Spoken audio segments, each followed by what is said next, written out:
អូនមានណែបថ្មីស្រីលែងមេត្តាឃើញបងឯកាឃើញបងទាំងកំពុងយំ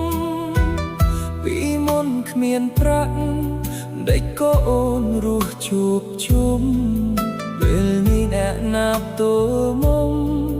ឲ្យរស់ជួបជុំលែងបានប្រពន្ធអើយមិនណាណាត់ផ្ទៃអូនមានប្រថ្មីមិនខុសពីសំឡាបខ្ញុំប្រពន្ធអើយពិបាកធ្វើចិត្តរឹតពិបាកសំឡឹងមកមុំ